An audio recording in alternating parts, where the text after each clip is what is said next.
From the blue corner here today.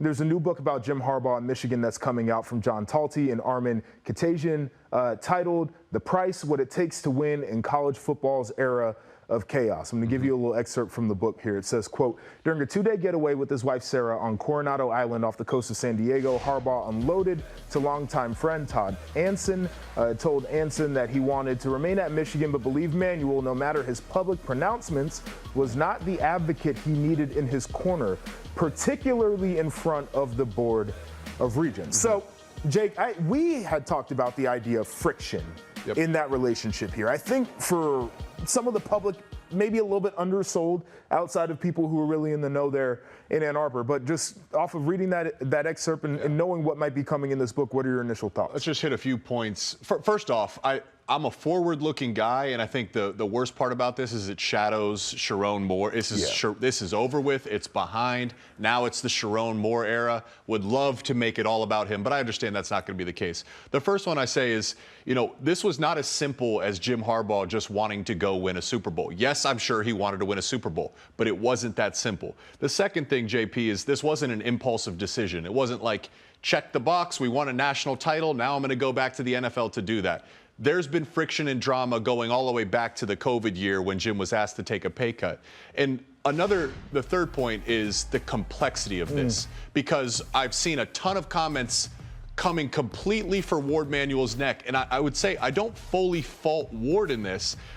I will say I think where Warde is responsible and the leadership is responsible, that part of that job title is knowing your coaches. You have to understand who Jim Harbaugh is as a man, as a coach, as a person. And the way you talk to him and handle him has to look completely different from any other coach because he is unique in that sense. Yeah, we always used to talk in football about this concept, KYP, know your personnel, right? Yes. You got to know who you're dealing with. And for Jim Harbaugh, and you know him much better than I do, so tell me if I'm speaking out of turn here, but from my interactions with him, from what we saw from him particularly last year, he's a principled man.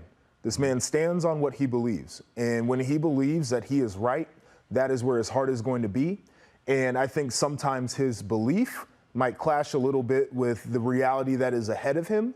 But when you are in charge of somebody like that, when you are dealing with somebody like that, who is the most prominent person in your athletic department. And I dealt with a coach like that. Urban Meyer was very much the same way. It was like, he would constantly push on things that weren't necessarily reality, but in his mind they could be. You have to have a plan for that. And I think where it was tough for Warde is his plan was to give Harbaugh a lifeline there in 2020. A lot of people, Michigan fans, people who are fans of the sport, saying Harbaugh was done, should not be back as the Michigan coach. Warde Manuel says we're not ready to give up, but we're going to have to make some adjustments here for this to make sense. Also going through a global pandemic, athletic department budgets were a little bit funny. It made sense to give him a pay cut.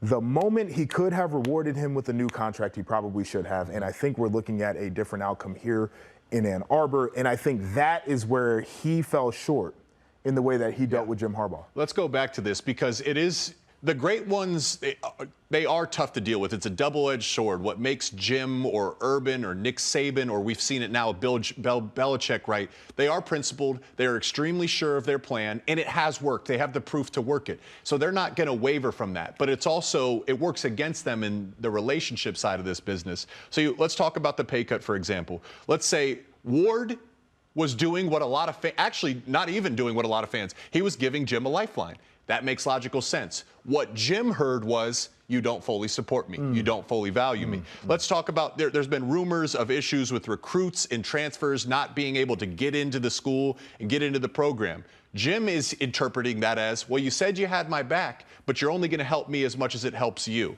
Let's talk about the NCAA investigations. We have heard time and time again, Jim believes, and I believe fully that he believes he was innocent through all of this, regardless of what anyone else thinks. I believe Jim thinks he did no wrong. So what he wants the school to say is stand by me in this. But Warde's perspective and the school's perspective is, whoa, whoa, whoa, Jim, we can't just come out and blindly support you. We're going to be a little bit hesitant to do that. Jim then interprets that as extremely disrespectful. And the last thing, JP, was the contract thing. This was what got me most of all. is Jim had asked for certain protections and the ability to not be fired for certain clauses.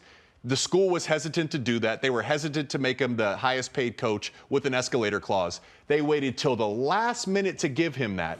That is not the way Jim works. They thought they were doing a good thing. Jim felt he was slapped in the face. You should give him your best offer and stand by him from the jump. The last minute thing especially is not going to work when you're dealing with a dude who has options, right? Like, it wasn't like the only place for him was the University of Michigan. Like, that might have been the place he wanted to be and the place where he felt that he could thrive the best and was most comfortable. But the idea that Jim Harbaugh could not walk out the door and go somewhere else, in particular the NFL, that's why you could not play that game with him either. It's not just about his principles, but you have to look at the situation of your coach too. He's a highly coveted man there. But to bring up the NCAA point, I think that there was willingness to support Jim Harbaugh as head coach. What you said in terms of blind support, I think, is where there was a line that was definitely drawn here. And there was an interesting quote from Jim Harbaugh's attorney, Tom Mars. He was quoted as saying, "I told Jim Harbaugh's agent, Don Yee, and Jim as clearly as I could, more than once, more than twice, that in my opinion, if he stayed at Michigan, the Committee on Infractions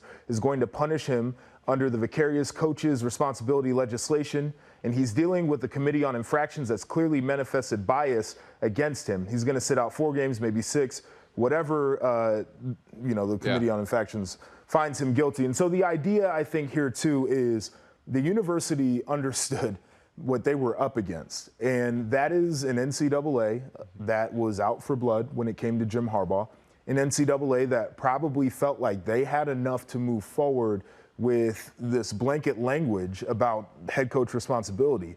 We don't know what evidence is there. There's been a lot of speculation, certainly have been leaks, but whatever they felt like they had, they wanted to use that against Jim Harbaugh.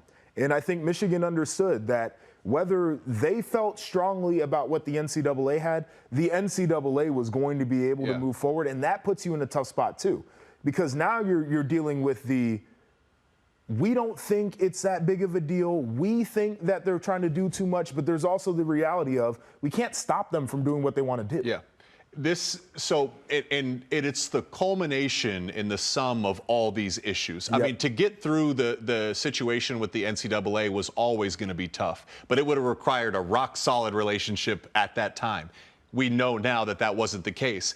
And what's happening is we're gonna want to place significant blame on one side or the other, but that's really not where I'm at. If Jim believes he's innocent, and he does, then he has to stand on that business, and I respect that. If the school knows that, hey, this is going to get messy, there's going to be a big-time investigation, Jim, we're going to support you, but maybe not blindly support you, then that's the school's right to do that as well. So at some point, you just realize this isn't going to work going forward. It's probably time to move in another direction. So Nolan's asking this question. I wonder how much of these tell-all books are factual versus what is exaggeration, 50%, 40%. So, Urban's been a part of a number of these books. There was a book about the championship season that we had, and it kind of got into the detail. What I can say is what was written in there was true to my recollection and remembrance of it. I think some of these books about maybe Harbaugh's journey behind the scenes are a little bit more salacious, but you also have to remember who is being interviewed, who is being quoted in these books, right? Because I highly doubt that there's going to be a chapter in there that's specifically from Warde's perspective, what is going on in all of this, like from the Board of Regents, what's going on here. Yeah. I think that kind of plays into how the story gets told. It's an important point to make, and it's important to always remember that when you're reading this information. I mean, the Patriots dynasty is another great example of that. It was a phenomenal documentary, but a lot of people felt that was a hit piece on Bill Belichick. Right. Well, who was telling most of the story, right? So you have to remember that context.